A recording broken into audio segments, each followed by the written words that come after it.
So Telangana రాష్ట్రంలో గ్రామ పంచాయతీ ఎన్నికల్లో ఏం జరిగింది? కాంగ్రెస్ పార్టీకి ఎన్ని సీట్లు వచ్చినాయి? బీఆర్ఎస్ పార్టీకి ఎన్ని సీట్లు వచ్చినాయి? బీజేపీకి ఎన్ని సీట్లు వచ్చినాయి? మరి ఫైనల్గా రేవంత్ రెడ్డి నల్లమల్ల పులికి 100కు 100 మార్కులు పడ్డాయా, లేదంటే 100కు 200 మార్కులు పడ్డాయా, లేదంటే మా వాళ్ళు ఎల్లమ్మ తల్లికి మంచిగా ఏటపోతుని బలిచినట్టు కాంగ్రెస్ పార్టీని బలిచిరా? ప్రభుత్వం వాళ్ళ పార్టీలో ఉన్న నాయకులు కార్యకర్తలు ఎన్ని ప్రలోభాలకు గురి చేసినా, ఎంత బెదిరించినా, ఎంత అదిరించినా, పైసలు వంచినా, భయపెట్టినా, నిధులు రావని చెప్పినా, మాకు ఓటైపోతే మీరు ఎట్లుంటారో చూస్తామని బెదిరింపులకు పాల్పడ్డా, ఎన్ని కిరాతకాలు చేసినా, ఎన్ని చిత్రహింసలు పెట్టినా ఈ రాష్ట్రంలో కాంగ్రెస్ పార్టీ పైన ప్రజలు నికార్సుగా వ్యతిరేకతలు చూపించారు. ఇక ఏకగ్రీవాలు వాళ్ళకే అని చెప్పుకోరు. ఆ ఏకగ్రీవాల పంచాయతీ వదిలేదాం. ఇంత నిర్బంధంలో బీఆర్ఎస్ పార్టీ మెజారిటీగా గెలిచింది ప్రతిపక్షంలో. తర్వాత మంద గెలిచింది బీజేపీ కూడా ఉన్నది. మరి రాష్ట్రంలో ఇందిరమ్మ రాజ్యం నడుస్తున్నది. ఇందిరమ్మ చీరలు కట్టుకొని వచ్చి ఓటేరి ఇందిరమ్మ రాజ్యానికి ప్రజా పరిపాలనకు ప్రజలు మద్దతుగా గెలిపియండి అని చెప్పిన రేవంత్ రెడ్డి గారు ఇవాళ పాపం ముఖం ఎడబెట్టుకోవాలో అర్థం కావట్లేదు నాకు.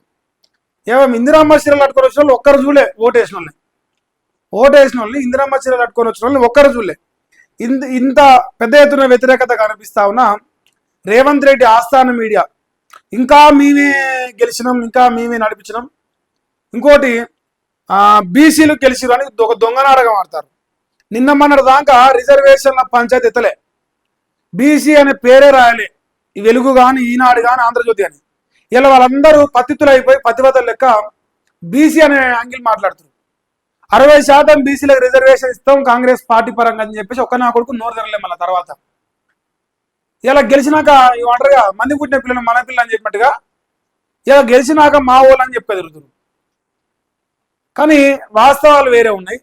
మరి రాష్ట్రంలో కాంగ్రెస్ పార్టీకి ఈ రాష్ట్ర ప్రజలు మరి 100కు 100 మార్కులు వేసిరా, 200 మార్కులు వేసిరా? అది ఫస్ట్ ఫేజ్ వరకు. ఇంకా సెకండ్ థర్డ్ ఫేజ్ ఉన్నది. రేపు సెకండ్ ఫేజ్ ఉంది అనుకుంటా, 14 తారీఖు. సో ఒకసారి ఫస్ట్ ఫేజ్ సంబంధించిన రిజల్ట్ ఈయన పెట్టిన ఒకసారి, మరి మిగతా వాళ్ళు పెట్టిన నైట్రా ఈయన పెట్టిన నైట్రా నాకు కూడా తెలియదు. రేవంత్ను పట్టించుకొని జనమట పల్లె పోరులో కాంగ్రెస్ కు షాక్ తగిలిందట. గులాబీ జెండాకే జనం జై కొట్టిరట. ఇక ఎన్నికల సమయంలో రేవంత్ రెడ్డి పర్యటనలు పెద్దగా పట్టించుకొని ఓటర్లు. ఎందుకంటే కేసీఆర్ ఒక్కరోజు కూడా బీఆర్ఎస్ పార్టీకి ఓటేరి అని ఒక వీడియో కూడా రిలీజ్ చేయలే. కానీ రేవంత్ రెడ్డి ఇంకా సభల పేర్లు ఒకటి చెప్పలేను. ఇప్పుడు వందల సంఖ్యలో 100 సార్లు మాట్లాడిండు. ఓ 10 సభలు పెట్టిండు. ఈ ఒక్కొక్క side east west north south అన్నట్టుగా నల్గొండ, అటు పోతే ఆదిలాబాద్, ఇక్కడ అన్ని రకాలుగా అన్ని ప్రాంతాల్లో తిరిగి పంచాయతీ ఎన్నికల క్యాంపెయిన్ చేసింది. అయినా కూడా రేవంత్ రెడ్డి ప్రజలు పెద్దగా పట్టించుకోలేట. ఇక సీఎం సొంత నియోజకవర్గంలోనే బీఆర్ఎస్ గెలిచింది. ఇక్కడ రేవంత్ రెడ్డి సొంత నియోజకవర్గం. ఇంకా పచ్చి చెప్పంటే కొడంగల్లో కొన్ని ప్రాంతాలు గెలిచినాయి, అచ్చంపేటలో కొన్ని ప్రాంతాలు గెలిచినాయి బీఆర్ఎస్. మరీ ముఖ్యంగా రేవంత్ రెడ్డి స్వగ్రామం కొండారెడ్డి పక్కన ఉన్న ఊర్లో కూడా బీఆర్ఎస్ గెలిచింది. తన పక్కన ఉన్న విలేజ్ ను కూడా రేవంత్ రెడ్డి ప్రభావితం చేయలేకపోయాడు. సొంత గ్రామం పక్కన జస్ట్ కిలోమీటర్ల దూరంలో 4-5 లేదంటే 5-6 గంతేగా, పక్క ఊరు అంటే గంతే ఉంటుంది. అట్లాంటి గ్రామాల్లో కూడా మరి మా పక్కనే ఉన్నాడు ముఖ్యమంత్రి, గెలిపియకపోతే మరి మమ్మల్ని పగబడతాడు, సాయిరెడ్డిని చంపుతాడు, ఇట్లా ఏం భయపడలే. నువ్వు ఏమైనా దిక్కో, నీవైతే నీకు ఓటేమా అని చెప్పేసి బీఆర్ఎస్ పార్టీని గెలిపించు. మరి రేవంత్ రెడ్డి బీఆర్ఎస్ చచ్చిపోయింది, ప్రజలు చంపేయింది, ప్రజలు చంపిరు, దేవుడు చంపాల్సిందే ఉందన్నారు. మరి ప్రజలు ఇప్పుడు ఎవరు చంపిర్రు, ఎక్కడ చంపిర్రు, బీఆర్ఎస్ చంపుతుర్రా, కాంగ్రెస్ చంపుతుర్రా ఏందనేది విషయం బయటపడుతుంది. గుండుసున్నా రావాలి కదా. ఇప్పుడు ఎంపీ ఎన్నికల్లో వచ్చాడు గుండుసున్నా రావాలి బీఆర్ఎస్ పార్టీకి, ఎందుకంటే అది చచ్చిపోయిన పార్టీ కాబట్టి. కానీ రేవంత్ రెడ్డికి ఇస్తారు గుండుసున్నారు, ఇంతలా ఇస్తారు. కొడంగల్ అయినా, అచ్చంపేట అయినా, లేదు మహబూబ్ నగర్ అయినా, తన సొంత జిల్లా. రేవంత్ రెడ్డి మరి ఇక ఆగం అవుతానంటే ముఖం ఇట్లా పెట్టిన ఆయన. మంత్రులు ఎమ్మెల్యేలు సొంత ఊళ్ళలోనూ బీఆర్ఎస్ అభ్యర్థులదే విజయం అట. ఇక మరి అనుకోరా, మీ నియోజకవర్గంలో ఉన్న ఎమ్మెల్యే ఉంటాడు, లేదు ఎక్కడి నుంచో వలస వచ్చిన దొంగ నాకు కూడా ఉంటారు. అసవంటోళ్ళ ఊర్లలో వాళ్ళు ఏమైనా గెలిచిర్రా?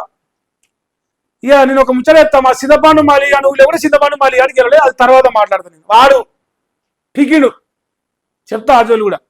ఇలా చాలా విచిత్రంగా ఉన్నాయి ముచ్చట్లు. ఇక అధికార పార్టీకి గట్టి పోటిచ్చిన గులాబీ జెండాట. మిగతా 2 విడతల ఫలితాలపై కాంగ్రెస్ లో టెన్షన్ మొదలైందట. ఫలితాలు ఇలాగే వస్తే ఏంటని తర్జనా భర్జన అవుతున్నట. అయితే తొలి విడత ఎన్నికలు జరిగిన పంచాయతీ ఎన్నికల్లో ఫలితాలు కాంగ్రెస్ 1702, బీఆర్ఎస్ కు 1345 వచ్చినాయి. ఇతరులు 524, బీజేపీ 186. ఈ 186లో కరీంనగర్ ప్రాంతం నుంచి బండి సంజయ్ గారి దగ్గర నుంచి 40-45 ఉన్నట్టున్నది. ఎగ్జాక్ట్ నాకు ఫిగర్ ఎగ్జాక్ట్ ఐడియా లేదు, బట్ 40 పైన ఉన్నాయి. మరి మిగతా వాళ్ళు ఏం గెలిపించారో తెలియదు. సో ఆయన దగ్గర హైయెస్ట్ బీజేపీలో వచ్చిన ఈ 186 సీట్లో బండి సంజయ్ కుమార్ గారికి సంబంధించిన కరీంనగర్ పార్లమెంట్ నుంచి అత్యధిక స్థానాలు వచ్చినాయి, అది కూడా 40 పైన వచ్చినాయి. ఇక మళ్ళా ఇంకొక పంచా కూడా చెప్పొచ్చు. మా ఈటెల రాజేందర్ అన్న తన సొంత మండలం అనుకుంటా, తన హుజూరాబాద్ కాన్స్టిట్యున్సీలో తన సొంత మండలంలో తన అభ్యర్థులను గెలిపించుకోలేరు అని ఒక అపవాదు కూడా ప్రస్తుతానికైతే సోషల్ మీడియా వైరల్ అవుతున్నది. మరి బీజేపీ నాయకులు ఇంకా మిగతా వాళ్ళు ఎవరెవరు ఉన్నారో ఏందో తెలియదు, కానీ మా కిషన్ అన్న అయితే పట్నంలో దండుకును బతికి బట్టగట్టిండు, రేపు జిహెచ్ఎంసీలో బయటపడతాడు. బీజేపీ వాళ్ళది ఇక 4th ప్లేస్, లాస్ట్ అంటే కింది నుంచి ఫస్ట్, పైనుంచి అయితే లాస్ట్ అనమాట. మాది అదే పొజిషను. ఇక బీఆర్ఎస్ పార్టీ ఇక్కడ మీరు అబ్జర్వ్ చేస్తే 1345 కొట్టుకొచ్చిర్రు.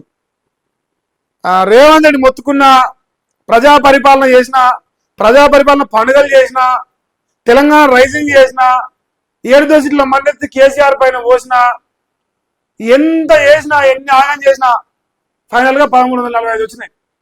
ఇంకో 2 ఫేజులు ఉన్నాయి. ఏకగ్రీవం ఉన్న వాళ్ళు మొత్తం మా వాళ్ళు 95% కాంగ్రెస్ అని చెప్తారు. ఎందుకంటే ఏకగ్రీవం గెలిచినోడు ఆటోమేటిక్గా గవర్నమెంట్ ఉన్న పార్టీలకే పోతాడు, ఎందుకంటే వానికి నిధులు కావాలి కాబట్టి. ఇప్పుడు రేవంత్ రెడ్డి మనం ఒక పనికి మాలినోడు చెప్పిండు, బీఆర్ఎస్కు ఓటేస్తే ఒకవేళ ప్రతిపక్ష పార్టీలకు ఓటేస్తే మీకు నిధులు ఇవ్వడం, మరి ఇటువంటి లోపల పనులు చేస్తే రేపు ప్రజలు సీదరించుకుంటారు. సో అట్లాంటి పనికి మాలిన పనులు చేయదని ఒక చిన్న సలహా నాదైతే. ఇంకా ఇంతవరకు ముచ్చట. ఇప్పుడు రేవంత్ రెడ్డి ఆస్థానం మీడియా ఏం రాసిందో ఒకసారి మీరు అబ్జర్వ్ చేసే ప్రయత్నం చేద్దాం. మన వెలుగు పత్రిక, రేవంత్ రెడ్డి వెలుగుది, మన వెలుగు కాదు ఇది, మనకు వెలుగదు అనమాట.